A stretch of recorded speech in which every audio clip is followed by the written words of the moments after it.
Okay, जय हिंद दोस्तों। देखते हैं आज के लेक्चर में एक question. Time period of simple pendulum की बातें चल रही थी, कुछ क्वेश्चंस हमने किए।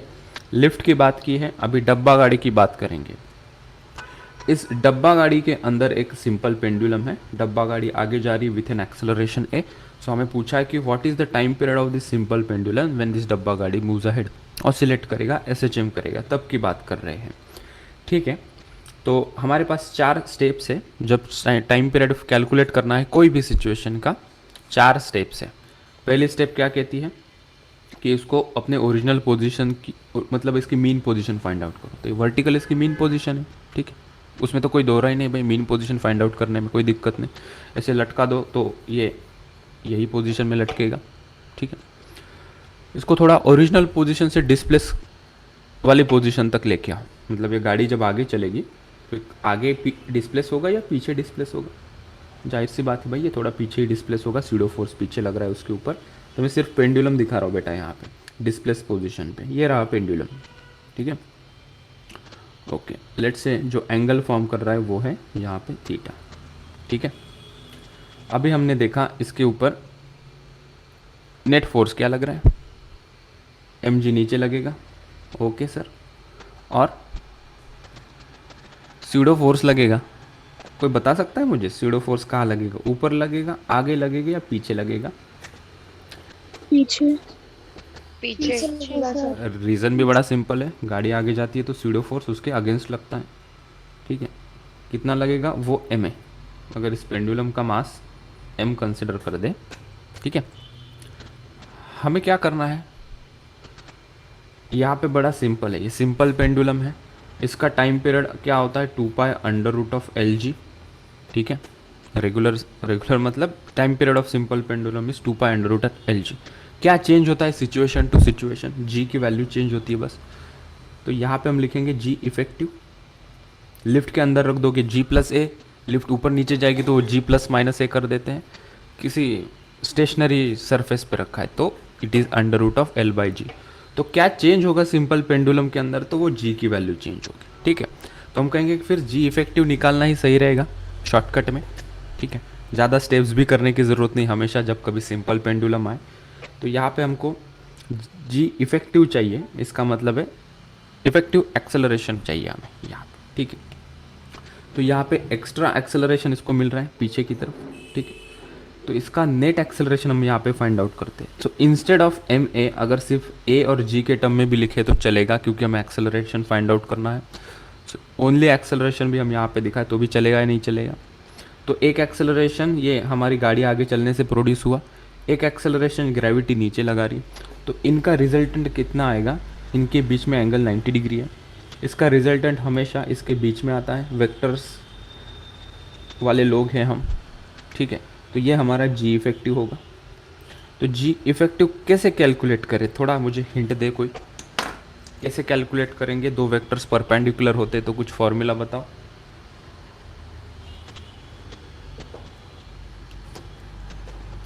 अंडर रूट में कुछ लिखते थे ना? सर अंडर रूट ए स्क्वायर से ही आ जाएगा। अंडर रूट ए स्क्वायर प्लस जी स्क्वायर से हमें जी इफेक्टिव मिल जाएगा। ठीक है, दो वेक्टर्स जब एक दूसरे के परपेंडिकुलर होते हैं मतलब इनके बीच में एंगल कितना होता है? 90 डिग्री का। अगर मैं थोड़ा रिकॉल करने की कोशिश करूँ तो मैंने कुछ इस प्रकार से लिखा था। लॉ ऑफ पैराग्राम ये कहता था कि दो वेक्टर के रिजल्टेंट वेक्टर का मैग्नीट्यूड निकालने के लिए भैया ये फॉर्मूला यूज़ करो। यहाँ पे P हमारा A है, Q हमारा G है, और थीटा यहाँ पे है 90 डिग्री, वो हमने पुट किया। cos 90 0, तो ये टर्म उड़ गई, तो बचा सिर्फ ये। हमारा रिजल्टेंट जी इफेक्टिव है, P मेरा A है, Q मेरा G है। ठीक है, तो हमारा आंसर आएगा डब्बे के अंदर डब्बा तो वैसे रूट के अंदर रूट आएगा। तो ये आ जाएगा under root of L by G effective को लिखेंगे रूट के अंदर रूट, कोई फ़र्क नहीं पड़ता। Under root of A square plus G square लिख देंगे। This is our answer. Okay, तो कुछ क्वेश्चंस यहाँ से बनेंगे तो सीधा यही पूछ लेंगे या नंबर्स दे देंगे या वैल्यूज़ डाल के पूछ लेंगे। So we need to one more step to do and solve it, अगर यहाँ पे कभी नंबर देते हैं तो। ठीक है, तो ये हमारा टाइम पीरियड आ गया। और एक सिचुएशन को डील करते हैं। Is it clear? कुछ डाउट है? सर हम ए को भी जी से रिप्लेस कर सकते हैं ना? कैसे करोगे बेटा ए को जी से रिप्लेस? सर एफबीडी के इक्वेशंस से। कैसे करोगे बताओ ना। सर एफबीडी बनाएंगे सर, वो जो एक टेंशन में लिया आपने वो टेंशन लेंगे, फिर टेंशन के कंपोनेंट्स लेंगे और फिर उनको इक्वेट कर देंगे। क्यों, क्या ज़रूरत है? हासिल नहीं होगा ना कुछ जो चाहिए वो। एक्सेलरेशन की वैल्यू बदल रही है, तो एक्सेलरेशन को सर जी के टर्म में लिख के क्या मतलब आएगा? सर एक्सेलरेशन एक्चुअली जी टैन थीटा आएगा, तो फिर जी स्क्वायर कॉमन लेके जी बाहर आ जाएगा, तो फिर तो फिर थीटा सिर्फ का सब्स्टिट्यूशन कुछ करना थीटा पड़ेगा, आएगा। तो वो गड़बड़ गड़बड़ हो हाँ जाएगी सर, ना। 1 प्लस टैन स्क्वायर थीटा रह जाएगा, जिसको हम कॉट स्क्वायर थीटा से सब्स्टिट्यूट करेंगे तो बाहर आके कॉट थीटा हो जाएगा, तो अंडर रूट निकल जाएगा। अरे बाप रे, फिर थीटा को क्या सब्स्टिट्यूट करोगे? हाँ सर, हमें थीटा टाइम रह पीरियड जाएगा निकालना है बस। ना, we need to find out the time period. और यहाँ पे थीटा की वैल्यू तो काफ़ी छोटी है, इट इज़ वेरी स्मॉल। और वो सभी करके तो यहाँ तक आए हैं हम, वो सभी स्टेप करके तो यहाँ तक आए हैं, और इसके आगे इसका इस्तेमाल कर रहे हैं। सिंपल पेंडुलम का जब हमने एफबीडी निकाला था तो हम फाइनली यही रिजल्ट पे आए थे ना। तो अननेसेसरी 4 स्टेप एक्स्ट्रा कर रहे हैं और फिर हमें यही मिलेगा और उसके आगे यही आंसर मिलेगा। तो हमने एफबीडी तो निकाला था टाइम पीरियड का, जब हमने डेरिवेशन किया। यहाँ पे देखो, ये वही तो करके आए हैं हम, वही तो करके यहाँ तक पहुँचे हैं। तभी तो हम इतना कॉन्फिडेंटली बोल पाए कि यहाँ पे सिर्फ तुम जी इफेक्टिव को सब्स्टिट्यूट करो और उतना ही निकाल। Okay sir. ओके, तो और एक क्वेश्चन करते हैं, ये कॉपी कर लेते हैं, एक जेनरिक स्टेटमेंट, यही चीज़ें हमें निकालनी है टाइम पीरियड। फिर हम उसके बाद सिंपल पेंडुलम से थोड़ा बाहर आएंगे। ठीक है, find the time period of simple pendulum in a given situation. अभी हमने डब्बे को चढ़ा दिया एक इंक्लाइन प्लेन के ऊपर। शाकाला का बूम बूम की पेंसिल हमारे पास है और इसके ऊपर एक डब्बा गाड़ी है, और डब्बा गाड़ी के अंदर अभी पेंडुलम है। ठीक है, जब वो चलेगा पेंडुलम डिस्प्लेस हो जाएगा, उसकी मीन पोजीशन मैंने बताई बस यहाँ पे, कि वो डिस्प्लेस हो जाएगा यहाँ से। ओके, हमें फाइंड आउट करना है time period of this pendulum on this incline plane theta.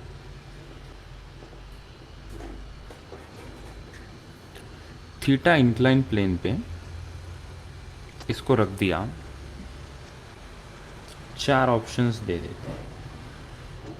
2 pi under root of L by G sine theta, B लिखेंगे हम 2 pi under root of L by G cos theta. तीसरा option 2 pi under root of L by G tan theta, and चौथा option 2 pi under root of L by G sec theta. कसं करायचं?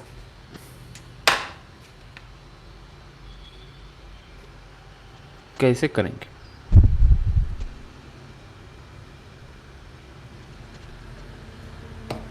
FBD निकालनी पड़ेगी, FBD निकालनी पड़ेगी। FBD निकालते हैं, चलो फिर एफबीडी निकालते हैं। ठीक है, तो ये गाड़ी अगर यहाँ पे रखोगे अपने आप नीचे जाएगी या ऊपर जाएगी? ये गाड़ी अपने आप नीचे जाएगी या ऊपर जाएगी अगर इस सिचुएशन में रखेंगे तो? नीचे। कोई भी चीज़ नीचे आती है ना तो गाड़ी भी नीचे आएगी। ठीक है, अच्छा, ऑल राइट। तो अगर हम इसकी एफबीडी निकालेंगे इस पेंडुलम की, ठीक है, if you slightly displace this, if you से कि इधर थोड़ा डिस्प्लेसमेंट इसका हुआ, यहाँ से उसका डिस्प्लेसमेंट यहाँ पे हुआ इसका। ठीक है, और यहाँ पे अगर हम देखते हैं तो क्या फोर्सेस इसके ऊपर लग रहे हैं, क्या फोर्सेस इसके ऊपर लग रहे हैं। एम जी, यहाँ पे मैं सिर्फ एक्सेलरेशन लिखूँ क्या? एम नहीं लिखा तो चलेगा अभी, क्योंकि हमें सिर्फ जी की वैल्यू चाहिए, तो एम तो हर जगह पे कॉमन है तो वैसे भी वो कट जाएगा। So if I write instead of M G, if I write G here. ठीक है, अभी भाई साहब यहाँ डिस्प्लेस होंगे थीटा एंगल पे, ठीक है। तो हम यहाँ पे उसकी एफ बी डी निकालेंगे, ठीक है। तो ये कंपोनेंट क्या हो जाएगा यहाँ पे, this will become G cos theta, और दूसरा कंपोनेंट क्या रहेगा, जी साइन थीटा, ठीक है। एक जी कॉस थीटा इधर, एक जी साइन थीटा इधर की तरफ, ठीक है। अच्छा ओके, अब इसके ऊपर स्यूडो फोर्स भी लगेगा। स्यूडो फोर्स कहाँ लगेगा, पीछे की तरफ, नीचे जा रहा है पीछे की तरफ स्यूडो फोर्स लगेगा, ठीक है। उसका मैग्नीट्यूड भी कितना होगा, जी साइन थीटा के बराबर होगा। ओके, तो यहाँ पे हम जी इफेक्टिव देखेंगे। अब इफेक्टिव वैल्यू ऑफ जी कितनी है वो हम कैलकुलेट करेंगे, ठीक है। क्योंकि ये कितने एक्सेलरेशन से नीचे जा रहा है भाई, जी साइन थीटा एक्सेलरेशन से ये नीचे जा रहा है, बराबर है। ग्रेविटी के कारण कंपोनेंट्स हमने ले लिया। स्यूडो फोर्स भी उसको पीछे लगेगा फिर इस पेंडुलम के ऊपर। जी साइन थीटा किसका एक्सेलरेशन है, इस डब्बे का एक्सेलरेशन है, ठीक। कैसे सर, क्योंकि जी के दो कंपोनेंट्स आ गए ना, G cos theta and G sine theta, ठीक है। तो ये जी साइन थीटा किसका एक्सेलरेशन है, डब्बे का, ठीक है। हम एफ बी डी किसकी निकाल रहे हैं, पेंडुलम की। तो पेंडुलम के ऊपर जो स्यूडो फोर्स लगेगा वो पीछे लगेगा, वो कितना लगेगा, जितने जी साइन थीटा की मतलब डब्बे की एक्सेलरेशन है उतनी, इसलिए पीछे जो स्यूडो फोर्स लग रहा है वो जी साइन थीटा हमने लगा दिया यहाँ पे, ठीक है। तो साथ साथ ये नीचे भी जा रहा है, तो इस पेंडुलम के ऊपर दो एक्सेलरेशन क्रिएट हुए, एक जी साइन थीटा आगे और एक जी साइन थीटा पीछे, ठीक है। तो ये एक दूसरे को कैंसिल कर देंगे, इक्वल एंड अपोजिट है। तो यहाँ से अगर हम जी इफेक्टिव देखेंगे तो मुझे सिर्फ क्या मिल रहा है यहाँ से, G effective, it is nothing but G cos theta, एक ही कंपोनेंट बचा, जी कॉस थीटा, ठीक है। तो अगर मैं टाइम पीरियड यहाँ से फाइंड आउट करूँ, that will be 2 pi under root of L by G effective. इसके अंदर जी इफेक्टिव की वैल्यू अगर हम सब्सिट्यूट कर देंगे तो मुझे मिल जाएगा 2 pi under root of L by G cos theta. This is the answer and the option which is correct is option B, 2 pi under root of L by G cos theta। तो time period के हमने कुछ सवालात किए जहाँ पे हमने दो सिचुएशंस देखी। हॉरिजॉन्टली गाड़ी मूव हो रही थी, उसके पहले हमने लिफ्ट की सिचुएशंस की जहाँ पे लिफ्ट ऊपर नीचे जा रही थी, और एक और केस यहाँ पे देखी, इंक्लाइन प्लेन पे गाड़ी नीचे फिसल रही थी। तो टाइम पीरियड कैसे फाइंड आउट करना है, और एक क्वेश्चन हम करेंगे, फिर हम चलेंगे हमारा आगे वाला टॉपिक जिसका नाम होगा फिजिकल पेंडुलम, ठीक है। Let's do one more question. ये टाइप का क्वेश्चन हम प्रीवियस टॉपिक्स में जहाँ पे सिंपल पेंडुलम का टाइम पीरियड हमने किया था वहाँ पे कर चुके हैं। आई होप तुम लोग इसे रिकॉल कर पाओगे, ठीक है। The time period of oscillation of simple pendulum is 1 minute if its length is increased by 44%, then its new time period of oscillation will be, चार option, 96 second, option B 58 second, option C 82 second, option D 72 second. Length को बढ़ा दिया 44% से, original length से 44% increase हो गई length, और time period फिर क्या होगा।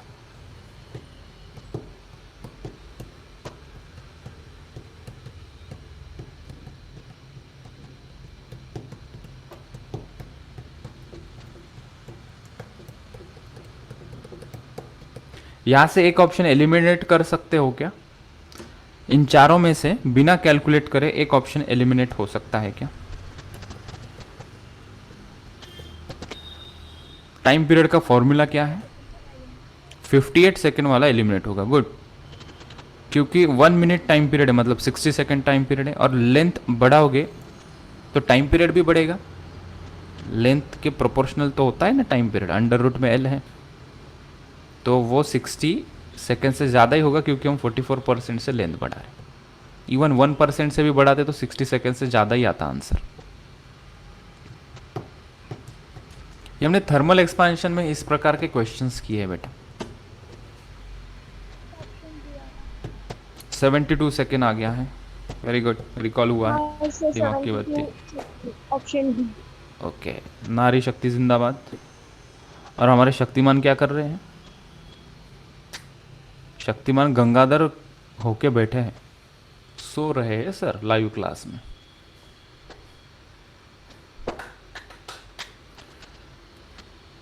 चला तर मग करू का मी सॉल्व हा क्वेश्चनला?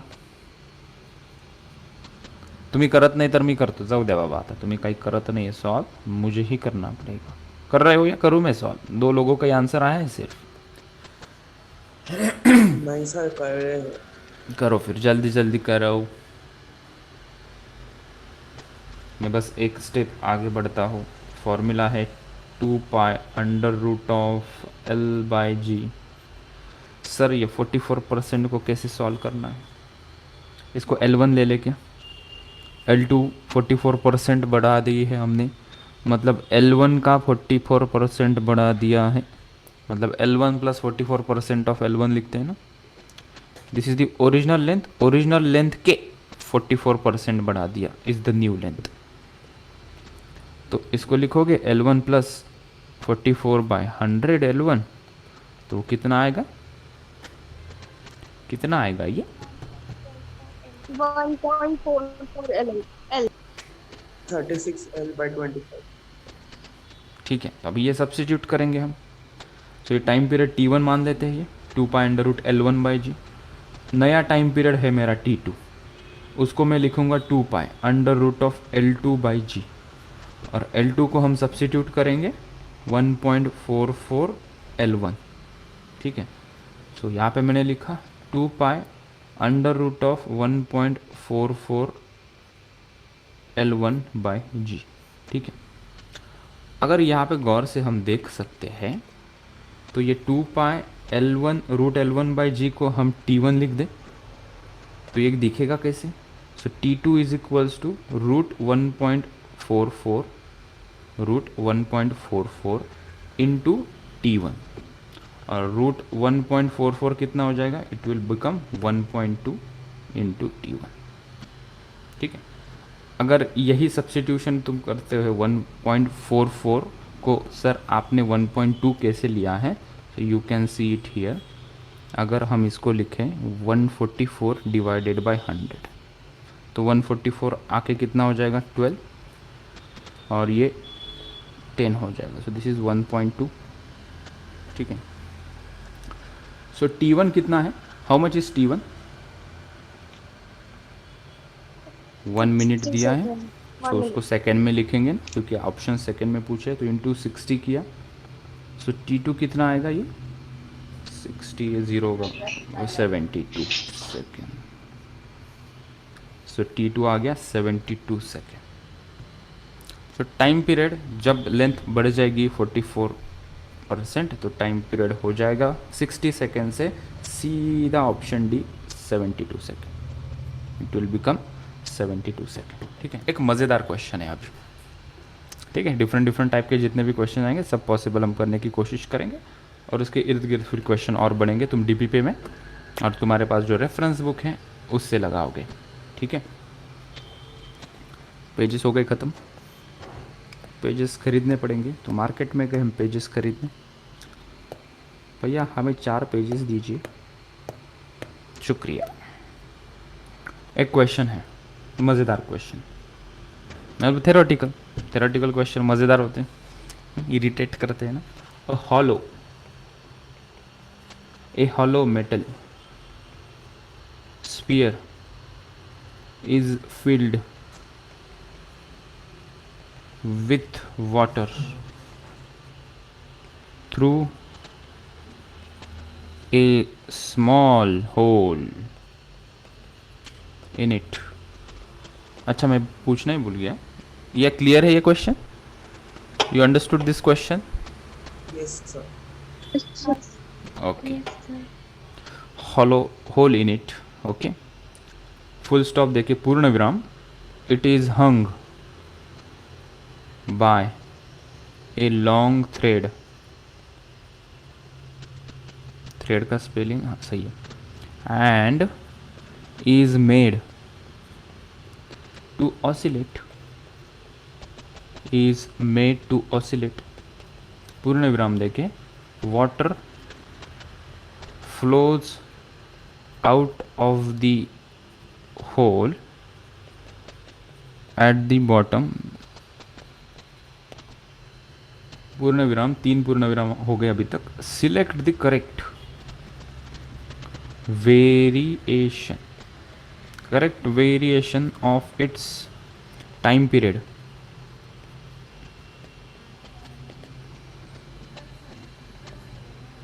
कलर थोड़ा दूसरा लेते, बहुत पीला पीला कलर हो गया ये।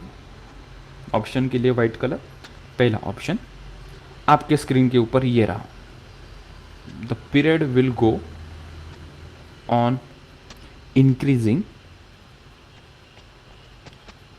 टिल द स्पीयर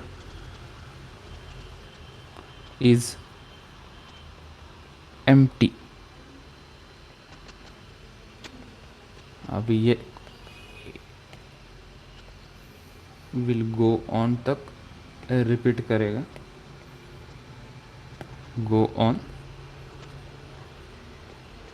डिक्रीजिंग, और ये भी रिपीट कर देते हैं, till the sphere is empty. Option third, the period will not be affected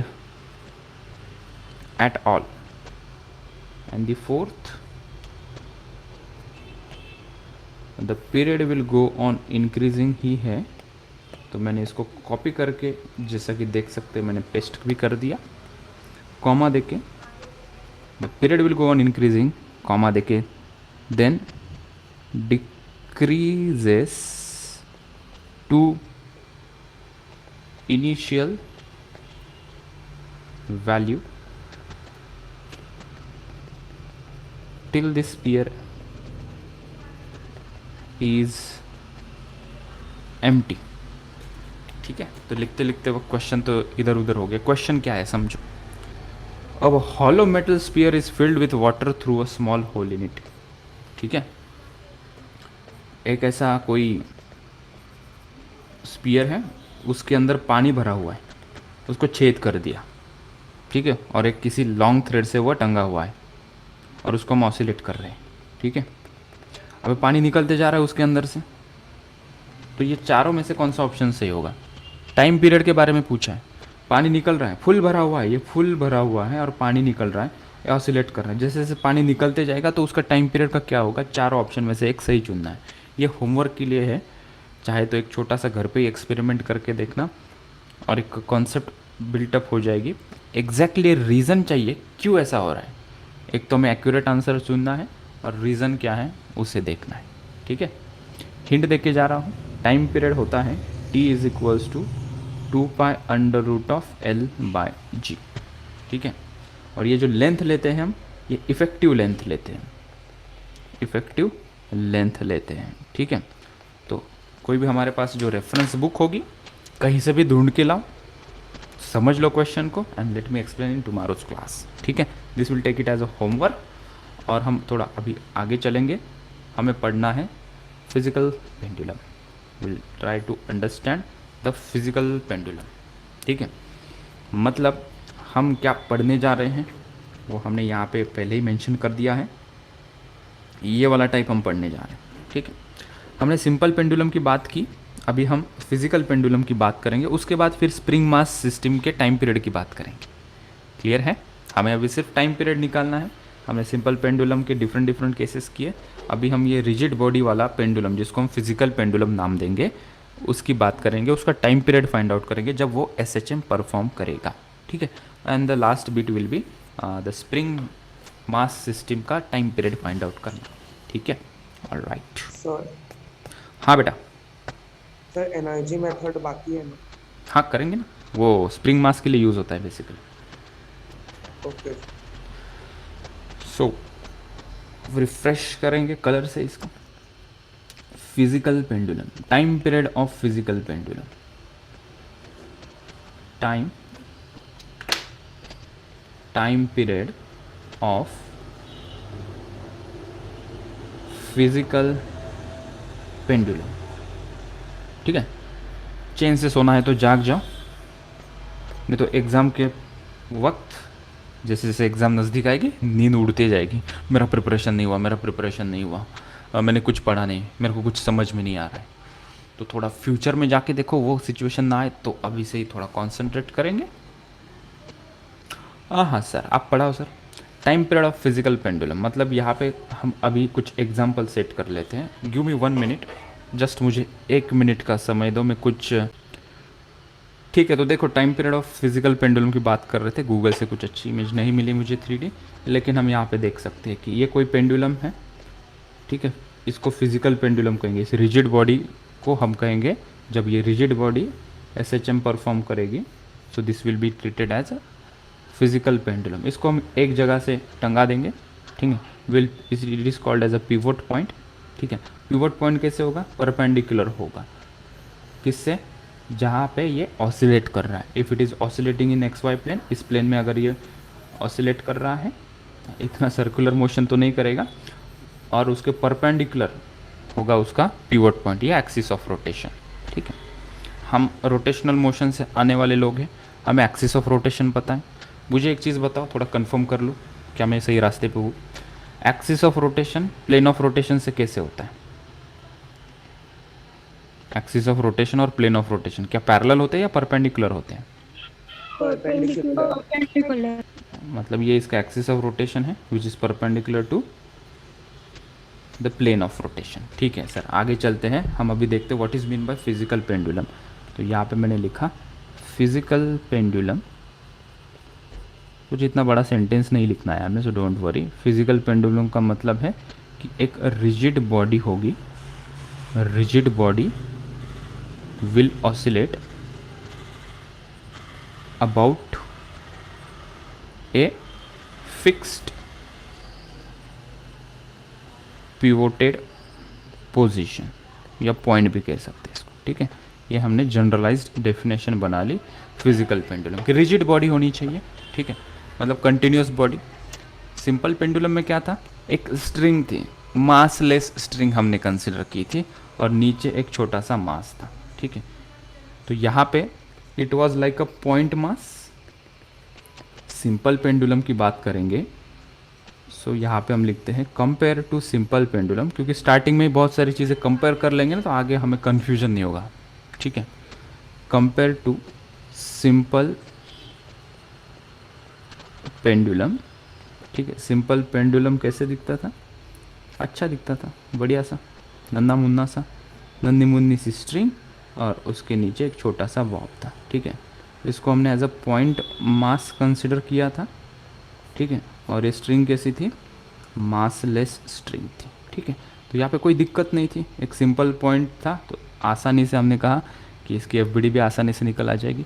लेकिन जैसे ही यहाँ पे कंटिन्यूस बॉडी आ गई, यहाँ पे कंटिन्यूस बॉडी आ गई, ठीक है, जिसका कहीं मास होगा, ठीक है, तो हमें centre of mass, centre of gravity, moment of inertia, इनका भी ख्याल करना पड़ेगा, ठीक है। तो इस तरीके से हम इसको अभी आगे बढ़ाते हैं। हम तरीका वही अपनाएंगे टाइम पीरियड निकालने के लिए, तरीका वही अपनाएंगे जो सिंपल पेंडुलम के अंदर हमने अपनाया था, वो 4 स्टेप्स, ठीक है। क्या वो थी? 4 steps, 4 FOUR, 4 steps to find out time period, 4 steps to find out time period. ये यहाँ पे बिठा दिया इसको। पहली स्टेप क्या थी? हम पूरा सेंटेंस नहीं लिख रहे, equilibrium position, equilibrium position find out करते थे हम, ठीक है। दूसरा हम क्या करते थे, इसको डिस्प्लेस करते थे, displace slightly by small angle theta. Small होना ज़रूरी है, नहीं तो वो एसएचएम नहीं परफॉर्म करता। तीसरा हम नेट फोर्स की वहाँ पे बात करते थे, यहाँ पे हम नेट टॉर्क की बात करेंगे। Find net torque, find net, यहाँ पे जो चेंज है वो हम लिखेंगे नेट टॉर्क। वहाँ पे नेट फोर्स की बात करते थे, यहाँ पे हम नेट टॉर्क की बात करेंगे। और फिर हम कंपेयर करेंगे उसको टाइम पीरियड से, उसके अंदर हम लिखेंगे आई बाय के।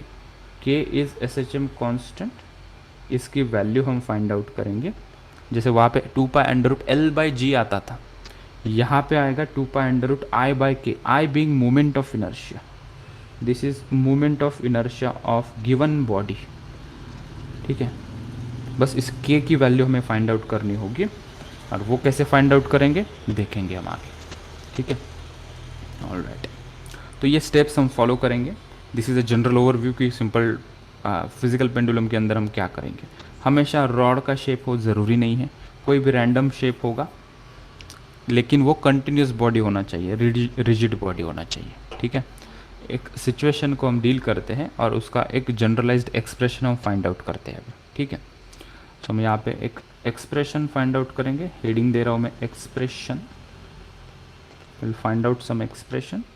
आई want a beautiful colour, I think this is beautiful colour, ठीक है। यहाँ पे हम एक आर्बिटरी शेप्ड की रिजिड बॉडी लेते हैं। लेट्स कंसिडर, ये कौन सा बिल्डिंग प्रोसेस चल रही है अभी। Let's consider arbitrary shaped rigid body, मतलब जनरल स्टेप्स यहाँ से हमें पता चलेंगे, ठीक है। ठीक है, ये आर्बिट्ररी शेप की रिजिड बॉडी है, ठीक है। यहाँ से इसको पिवोट किया गया है, और वो कैसा है, इस प्लेन के परपेंडिकुलर है। वो कैसा है, इस प्लेन के परपेंडिकुलर है, ठीक है। तो वो थोड़ा फील आ जाए 3D का, हटा देते हैं, ठीक है। सो और ये ऑसिलेट कैसे करेगा, ऐसे करेगा, यहाँ से यहाँ, ठीक है। तो अगर मैंने इसको स्मॉल एंगल से डिस्प्लेस किया तो ये ऑसिलेट करने लगेगा, ठीक है। इस रिजिड बॉडी को फिर से एक बार मैं थोड़ा सा स्लाइटली डिस्प्लेस कर देता हूँ, तो ये पीछे आएगा और अपने मीन पोजीशन से एक्सट्रीम पोजीशन की तरफ ये ऑसिलेट करता रहेगा, ठीक है। थीटा काफ़ी छोटा होना चाहिए, डिस्प्लेस काफ़ी छोटा करोगे, ठीक है। तो इसको हम थोड़ा डिस्प्लेस कर देते हैं, लेट से इसको हम डिस्प्लेस करते हैं, ठीक है। अगर ये ट्राई करता हूँ मैं, हो पाता है या नहीं।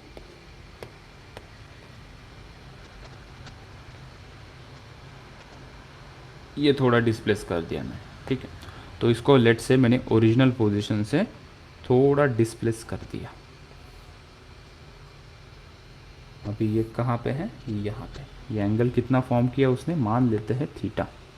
आई hope I am able to connect with you, ठीक है। पहले यहाँ पे था ये, ठीक है। इसको मैंने स्मॉल डिस्प्लेस किया यहाँ तक, कितना डिस्प्लेस किया, थीटा एंगल पे डिस्प्लेस किया, ठीक है। अब इसको छोड़ दोगे तो क्या होगा, ये अपने आप इधर आ जाएगा, ठीक है। रिस्टोरिंग फोर्स इसके ऊपर लगेगा टूवर्ड्स द मीन पोजीशन, ठीक है। क्या करने क्या जा रहे हैं सर, आप कर क्या रहे हो यहाँ पे। तो यहाँ पे हम बता रहे हैं कि लेट से हमने इसको डिस्प्लेस किया, हमने इसको डिस्प्लेस्ड किया कितने एंगल से, थीटा से। और थीटा कैसा होना चाहिए, स्मॉल होना चाहिए, वेरी स्मॉल, या स्मॉल लिखेंगे तो चलेगा, ठीक है। क्योंकि थीटा अगर बहुत ज़्यादा डिस्प्लेस कर दोगे तो वो एसएचएम परफॉर्म नहीं करेगा, वो एंगुलर मोशन परफॉर्म करेगा, ठीक है। पीरियोडिक रहेगा लेकिन वो एसएचएम नहीं परफॉर्म करेगा। थीटा जितना छोटा हो तो हम यहाँ पे उसको मान सकते हैं कि वो लीनियर एसएचएम परफॉर्म करेगा। थीटा स्मॉल होने से हम इसका कंसिडरेशन ऐसा कर सकते हैं कि ये जो फिजिकल पेंडुलम है वो लीनियर एसएचएम परफॉर्म करेगा, ठीक। ओके, तो डिस्प्लेस पोजीशन आ गई। अभी वो चारों स्टेप्स को याद करो। पहली स्टेप क्या थी, इक्विलिब्रियम पोजीशन फाइंड आउट करो, चेक। दूसरी स्टेप क्या थी, इसको स्लाइटली डिस्प्लेस करो to this some angle theta, check. तीसरी स्टेप क्या थी, वो डायरेक्शन फाइंड आउट करो, डायरेक्शन एक पॉजिटिव दूसरा नेगेटिव होगा, चेक, वो तो माइंड में रहेगा। फोर्थ स्टेप क्या थी, नेट टॉर्क इसके ऊपर फाइंड आउट करो, that is the important step. अभी इस स्टेप की बात कर रहा हूँ, फाइंड द नेट टॉर्क। हमने ये कर लिया, डिस्प्लेस कर लिया स्लाइटली बाय एंगल थीटा, अभी हम नेट टॉर्क फाइंड आउट करने जा रहे हैं, ठीक है। तो एफ बी डी निकालनी पड़ेगी। अभी एफ बी डी जब हम इसकी निकालेंगे, ठीक है, तो जब ये कंटिन्यूस बॉडी आती है तो एक पॉइंट आता है सेंटर ऑफ मास, एक पॉइंट आता है सेंटर ऑफ मास, ठीक है, और एक दूसरा पॉइंट आता है centre of gravity. Centre of मास और सेंटर ऑफ ग्रेविटी अलग अलग चीज़ होती है, ठीक है। Let me complete this, then I will distinguish between centre of mass and centre of gravity, ठीक है। मान लेते हैं इसका सेंटर ऑफ ग्रेविटी वाला पॉइंट ये है, and most of the situation में हमारे पास सिमेट्रिक ऑब्जेक्ट होता है जहाँ पे सेंटर ऑफ मास और सेंटर ऑफ ग्रेविटी एक ही पॉइंट होता है, एक्सिस ऑफ सिमेट्री वाला पॉइंट, ठीक है। थोड़ा मैं कन्फ्यूजन दूर कर देता हूँ, ठीक है। ये मेरे पास रिंग है, डिस्क मान लो थोड़ी देर के लिए, ये डिस्क है। मैंने कहा इस डिस्क का सेंटर ऑफ मास कहाँ है, तो बच्चों ने मुझे तुरंत बता दिया सर ये एक्सिस ऑफ सिमेट्री में, यहाँ पे इसका सेंटर ऑफ मास है, ठीक है। और सिमेट्रिक ऑब्जेक्ट के लिए सेंटर ऑफ मास का पॉइंट सेंटर ऑफ ग्रेविटी का पॉइंट होता है, ठीक है। ऐसी बहुत रेयर केस आएगी जहाँ पे हम डील करेंगे कि सेंटर ऑफ मास और सेंटर ऑफ ग्रेविटी का पॉइंट अलग अलग है, ठीक है। अगर रैंडमली शेप बॉडी है तो उसका सेंटर ऑफ मास और सेंटर ऑफ ग्रेविटी का पॉइंट अलग अलग होता है, ठीक है। जनरली सेंटर ऑफ ग्रेविटी का पॉइंट नीचे होता है सेंटर ऑफ मास से, इतना दूर तक जाने की ज़रूरत नहीं, so don't worry about it, ठीक है। तो इसको हम थोड़ा सा साइड में रख देते हैं, क्योंकि कई बार एक्सप्लेन करते करते बीच में कीड़ा आ जाता है, सर ऐसा क्यों वैसा क्यों, फिर उससे ध्यान भटक जाता है। तो अगर वही कन्फ्यूजन ना हो, पहले से मैंने क्लियर कर दिया कि यहाँ पे मान लेते हैं कि this is a centre of gravity वाला पॉइंट, ठीक है। This is centre of gravity, centre of gravity वाला पॉइंट सी जी, ठीक है। सेंटर ऑफ ग्रेविटी क्या होता है बाय द वे, ऐसा पॉइंट जहाँ से टोटल ग्रेविटेशनल फोर्स एक्ट होता है बॉडी के ऊपर, उसको कहते हैं centre of gravity. Centre of मास क्या होता है, जहाँ पे mass movement of all the forces is zero, ठीक है। फाइन, टेंशन की बात नहीं है, ठीक है। यहाँ से ओ पॉइंट है और इसको पॉइंट जी नाम दे देते हैं हम, ठीक है। ओ जी हो गया ये, ठीक है। ओ टू जी इफेक्टिव लेंथ हम कंसिडर करते हैं, दैट इज ओ टू जी, ये जो लेंथ है ये लेंथ हम कंसिडर करते हैं एल है। पिवोट पॉइंट से सेंटर ऑफ ग्रेविटी की जो लेंथ है वो डिस्टेंस जो है वो है एल, ठीक है। थीटा एंगल से हमने इसको डिस्प्लेस किया है। हमें फाइंड आउट करना है, what we need to find out is net torque. Net torque हमें फाइंड आउट करना है, ठीक है।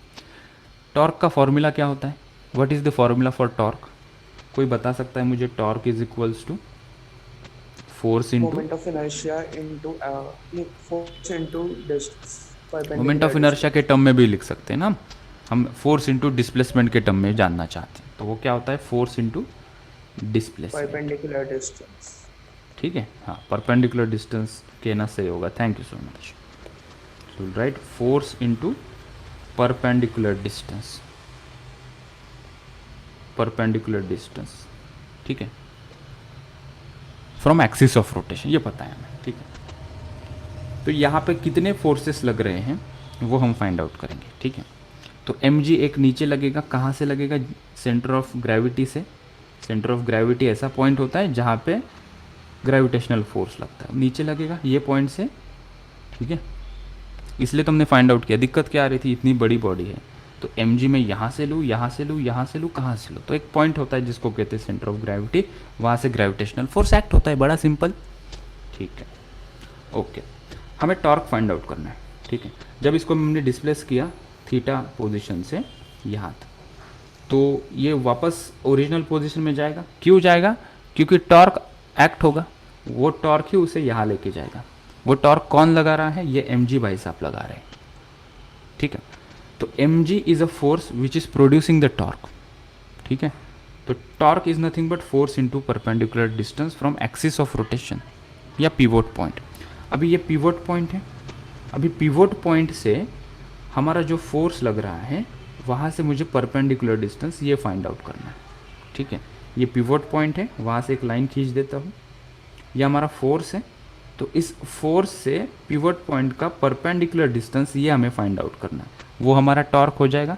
सो एम जी इंटू ये वाला डिस्टेंस करेंगे, एम जी इंटू वो एक्स वाला डिस्टेंस करेंगे तो मुझे टॉर्क मिल जाएगा और मेरा 90% काम एक्सप्रेशन का ख़त्म हो जाएगा। तो वो एक्स क्या है, बड़ा सिंपल, इजीली फाइंड आउट कर सकते हैं। फिर से एक बार, टॉर्क होता है फोर्स इंटू डिस्प्लेसमेंट या perpendicular distance from axis of rotation, ठीक है। तो कौन इसे अपने मीन पोजीशन पे रिस्टोर कर रहा है, तो हमने कहा एम जी फोर्स। तो ये रोटेट हो रहा है ना, तो हमने कहा कि टॉर्क लगाओगे जब कभी हम यहाँ पे फिजिकल पेंडुलम या रिजिड बॉडी की बात करेंगे तो हम टॉर्क की बात करेंगे। जब हमने सिंपल पेंडुलम की बात की थी हम सिर्फ फोर्स की बात कर रहे थे, रिमेंबर दैट थिंग, ठीक है।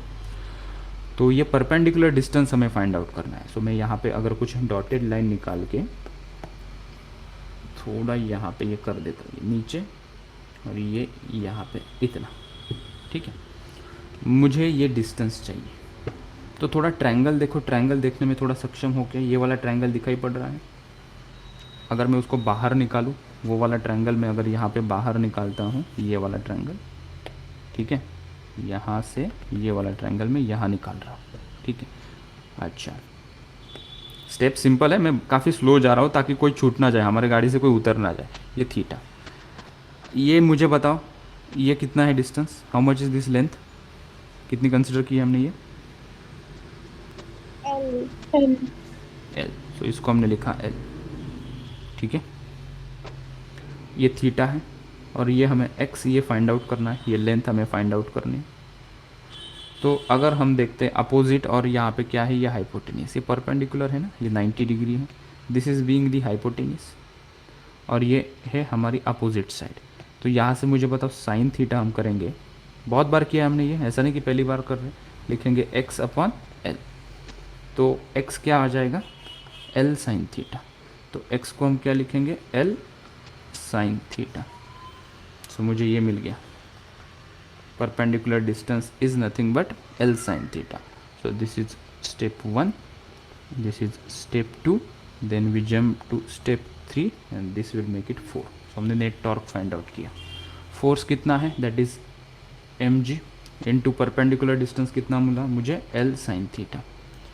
यहाँ पे sin थीटा को हम क्या लिखेंगे, अगर स्मॉल डिस्प्लेसमेंट है, डिस्प्लेस अगर थीटा स्मॉल है तो इस साइन थीटा को मैं सिर्फ थीटा लिखूंगा, we will write this sine theta as theta only, ठीक है, because displacement is very small.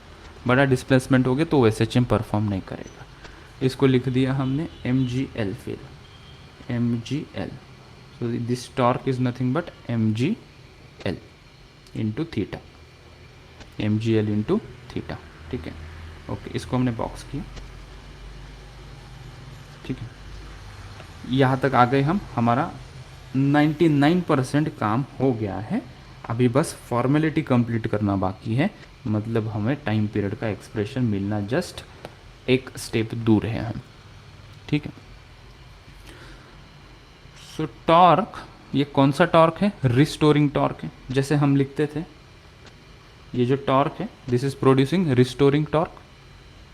तो क्या हम इसको, इस टॉर्क को k इंटू थीटा लिख सकते हैं, k इंटू एक्स। अगर f इज़ रिस्टोरिंग फोर्स, जिसको अगर मैं माइनस के एक्स लिखता हूँ तो मैं रिस्टोरिंग टॉर्क को माइनस के इंटू थीटा लिखूँगा। x था वहाँ पे डिस्प्लेसमेंट, थीटा यहाँ पे एंगुलर डिस्प्लेसमेंट, ठीक है। माइनस साइन क्यों लिया है, क्योंकि ये रिस्टोरिंग पीछे हम डिस्प्लेस कर रहे हैं इधर, तो ये पॉजिटिव ये निगेटिव। थर्ड वाला पॉइंट, जिस डायरेक्शन में डिस्प्लेस कर रहे हो, मतलब हम एंटी क्लॉकवाइज डायरेक्शन में डिस्प्लेस कर रहे हैं तो वो पॉजिटिव रहेगा, और रिस्टोरिंग टॉर्क क्लॉकवाइज लग रहा है तो उसको हम निगेटिव लेंगे, ठीक है। यहाँ लिख देता हूँ, हमने यहाँ पे डिस्प्लेस किया थीटा को, वो पॉजिटिव लिया, और रिस्टोरिंग टॉर्क जो लग रहा है, रिस्टोरिंग टॉर्क इधर की तरफ लग रहा है, उसको हम लेंगे निगेटिव, ठीक है। सो थीटा को मैंने लिया पॉजिटिव, और मैंने थीटा का डायरेक्शन क्या था, उसका सिंपल मीनिंग है कि मैंने इसको यहाँ डिस्प्लेस किया तो ये डायरेक्शन है positive, that is anti clockwise, और रिस्टोरिंग फोर्स उसको रिटर्न नीचे लेके जा रहे हैं, तो यहाँ पे इसलिए इसको हमने निगेटिव लिख दिया, ठीक है। तो अगर हम देखेंगे what we can write it here, this is ये, फिर ये निगेटिव हो जाएगा ना, minus M G L sine theta, पीछे की तरफ लग रहा है, मेक इट एज माइनस। तो this is minus M G L theta को हम इक्वेट कर देंगे माइनस के थीटा के बराबर। ओके, यहाँ से स्टेप में मैं थोड़ा कलर चेंज कर देता हूँ, चीज़ें रीअरेंज करते हैं, क्योंकि हमारा माइंड ऑर्गेनाइज चीज़ों को याद रखता है, थोड़ा सा भी इधर उधर अनऑर्गेनाइज चीज़ होगी माइंड उसे छोड़ देता है। तो रिस्टोरिंग फोर्स हम लिखेंगे minus M G L theta which is equals to minus K theta. ठीक है, इसका कोई कनेक्शन नहीं है, इसको थोड़ा दूर रख देते हैं यहाँ से। क्या करें आगे, फिर क्या कट हो जाएगा इसमें, थीटा कट होगा, थीटा को हटा देते हैं, लेट्स रिमूव दिस थीटा। सो ये थीटा चला गया, ये थीटा चला गया। ठीक है, तो मुझे के मिल गया यहाँ से, माइनस माइनस भी कट हो गया, मुझे के चाहिए ना, मुझे के यहाँ से मिल गया। How much is K, K is equals to M G L, K की वैल्यू मिल गई। सर टाइम पीरियड निकाल रहे हो तो के कहाँ से निकला, पीछे चलो देखो, चलो देखो पीछे, यहाँ पे time period of physical pendulum is 2 pi under root I by K, वो के हमने निकाला है। It is S H M constant, K is S H M constant, वो यहाँ पे हमें मिला। रिस्टोरिंग टॉर्क के अंदर वो छुपा था के, उसको हमने एम जी एल थीटा के बराबर करके के की वैल्यू यहाँ से निकाली। ठीक है, सो यहाँ पे हमारा फॉर्मूला मिला हमें, फिर इस डब्बे के अंदर लिख देते हैं, that is time period T is equal to 2 pi under root of I by K. तो यहाँ पे हमने के की वैल्यू निकाल दी, तो हमने इसको लिखा 2 pi under root of I is moment of inertia divided by M G L. This is our formula, ये हमारा फॉर्मूला है, ये वाला, this is the answer.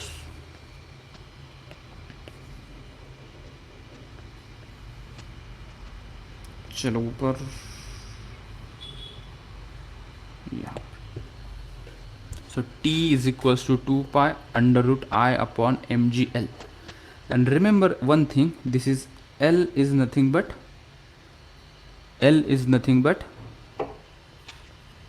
length, it is a distance कहना ठीक होगा इसको, this is the last and very important point, इसे मत छोड़ो, distance from pivot point to centre of gravity. ठीक है, ये कोई भी लेंथ नहीं है, सेंटर ऑफ ग्रेविटी से लेकर पिवट पॉइंट तक का ये डिस्टेंस है। एक एग्जांपल करेंगे तो सभी चीज़ें दूध का दूध पानी का पानी हो जाएगी। ठीक है, so allow me to do one question to clear this thing. Simple pendulum के बाद हम ये पढ़ रहे हैं जिसका नाम है फिजिकल पेंडुलम, उसका क्वेश्चन ये रहा। क्वेश्चन हम येलो से लिखेंगे, व्हाट्स द टाइम, 2 मिनट्स मेरे पास और है, मैं इसे कंप्लीट कर सकता हूँ बड़े आसानी से। A uniform rod of mass m and length L is suspended about its end। Time period full stop देके, पूर्ण विराम देके, time period of small angular oscillation. Small angular oscillation मतलब वो लीनियर एसएचएम ही परफॉर्म करेगा, ये इसका मीनिंग है। ठीक है, nothing to worry, I will explain it very clearly. यहाँ पे डायग्राम भी गिवन है। ठीक है, ये कोई सीलिंग है, यहाँ पे एक पिवोट पॉइंट है, एक रॉड यहाँ पे हैंग किया है, ये यहाँ पे एक रॉड है। ठीक है, जिसको डिस्प्लेस किया गया है, रोटेट नहीं कर सकते ये। ठीक है, जिसको हमने रोटेट किया है, सिलेक्ट डिफरेंट कलर, छोटा सा ही डिस्प्लेसमेंट उसका हमने किया है यहाँ तक। ठीक है, जिसका मास, रॉड का मास दिया है m, ओके, और इसको ऐसे डिस्प्लेस किया है। छोड़ देंगे तो एस एच एम परफॉर्म करेगा, ठीक है, थीटा काफ़ी छोटा है तो एस एच एम परफॉर्म करेगा। तो इसका टाइम पीरियड बताओ, 4 ऑप्शंस दिए हैं। पहला option 2 pi under root of L by G, दूसरा ऑप्शन दिया है 2 pi under root of 2 L by G, तीसरा ऑप्शन दिया है 2 pi under root of 2 L by 3 G, और चौथा ऑप्शन दिया है 2 pi under root of L by 3 G. देखो ये पहला क्वेश्चन है, let me solve this question, understanding करो बस, ठीक है। तो टाइम पीरियड हमने जैसे ही देखा कि क्या ये सिंपल पेंडुलम है, हमने कहा नहीं जी, ये तो यहाँ पे पूरा का पूरा रिजिड बॉडी दिख रहा है, मतलब ये फिजिकल पेंडुलम है। और फिजिकल पेंडुलम का टाइम पीरियड का फॉर्मूला क्या होता है, it is nothing but 2 pi under root of moment of inertia divided by ये mgl, ठीक है। तो यहाँ पे हम मोमेंट ऑफ इनर्शिया निकालेंगे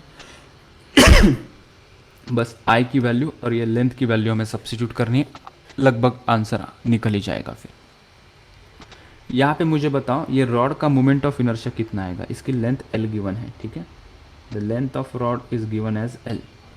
कोई मुझे इसका मोमेंट ऑफ इनर्शिया बताए, ml²/12 या ml²/3, moment of inertia of rod, of rod, ठीक है।